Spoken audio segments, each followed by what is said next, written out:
So recently, the mustard seed communities in Jamaica opened its doors to some of our friends who are desperately in need from Haiti, or Haitian neighbors, some of whom are disabled orphans. We've got Executive Director of Mustard Seed International, Father Garvin Augustine, who's joining us via Zoom to share on this great partnership and commendable mission. Father, good morning. Thank you for joining us this morning. Good morning. Pleasure to be here. Good to have you. Let's talk a little bit before we head into this actual topic about the work, how Mustard Seed came to be and the work that you all have been doing for as long as you've been around. Well, Mustard Seed has been around for about 46 years.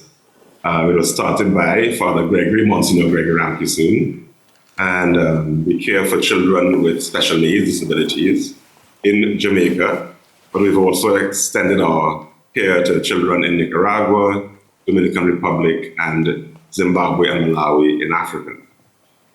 We also care for children with HIV and AIDS, and we have a home for pregnant teens in Jamaica. That's all fantastic. told, in Jamaica, we have approximately 450 residents that we care for. Wow, always so commendable, Father. So let's talk a little bit about just how you extended this to our friends in Haiti. Who initiated the thoughts to undertake this mission, and how long was the process? Well, the process started by the founder of Haiti Children, which is a home just outside Port-au-Prince in Haiti.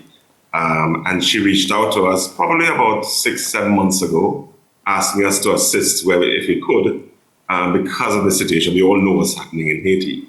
And because of the situation with the violence, things were getting harder for her to care for these children. Because of all the gang violence and the roadblocks and so on, it was becoming more and more challenging to get the children medical attention, get food supplies in, etc. So the process was a very long process, I'd say 6-7 months.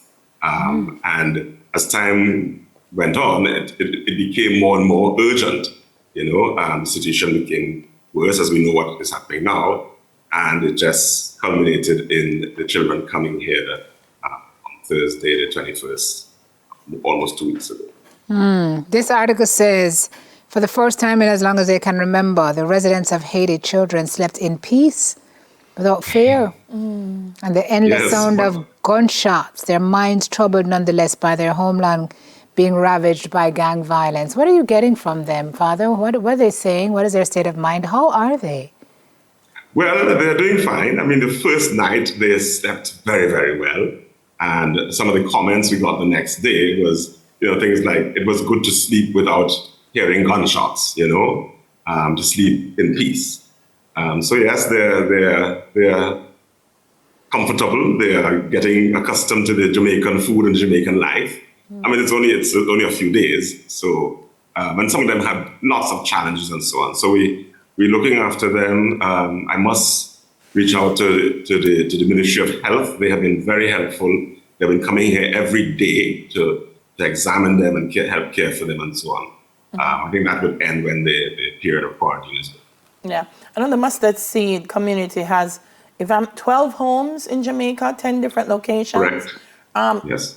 Is the thinking that because of, cultural barriers, language barriers, we're going to try to keep the children in one location, or will they eventually be able to go to other homes in Jamaica?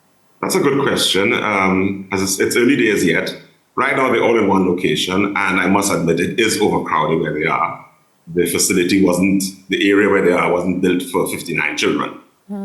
So we have to figure out how we move them around, how we integrate them into our different homes if possible. But the initial arrangement, by the way, is for a temporary stay.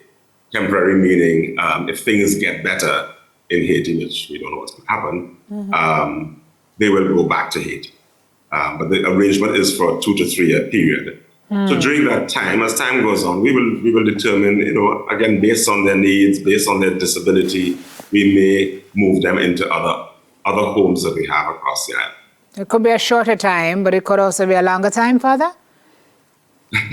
We don't know. We wouldn't send them, let me put it this way, we wouldn't send them back. Right. If the situation doesn't change. Yeah. It will not be One of the things that intrigued me is when the announcement was made, and on social media, there are a lot of people commenting about how are we going to be able to take care of them? Where are we,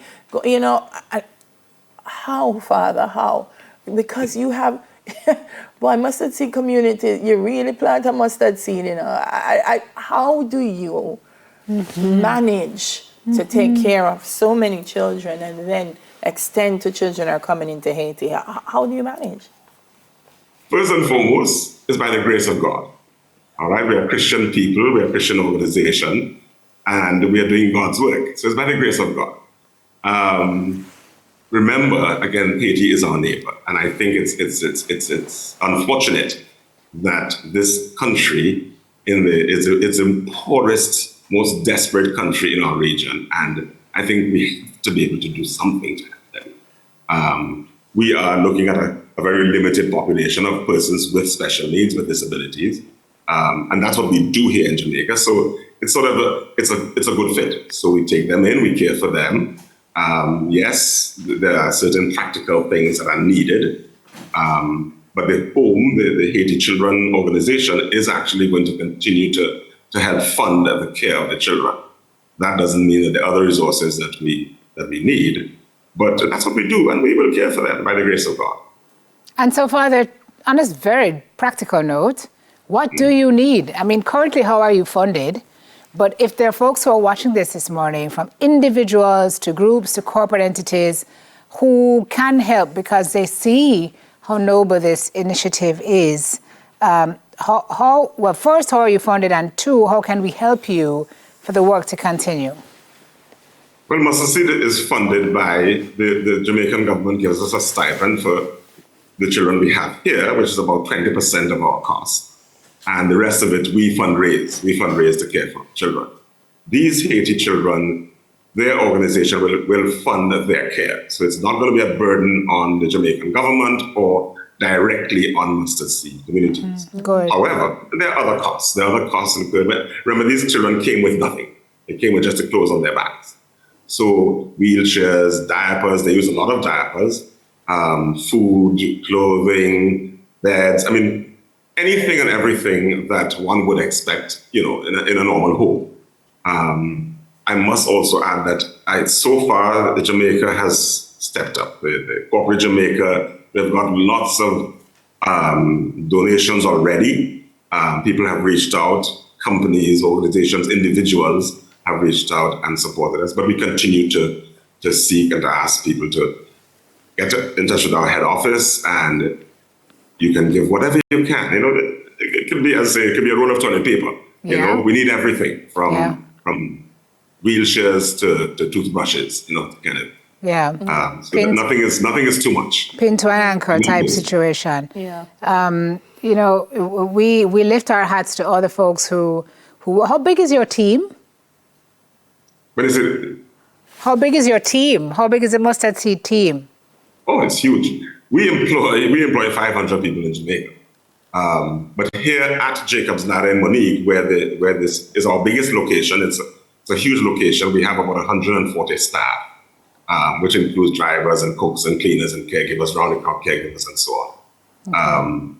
And again, we have the experience. I think Mustard Seed is the biggest organization of its kind in this region. Yes. So we've been doing this for 46 years. We have the experience in being able to care for these children. So it is not going to be a heavy lift, so to speak, to give them the same sort of care that we provide for our local children. Yeah. Well, more than the experience, you have to have the heart, eh?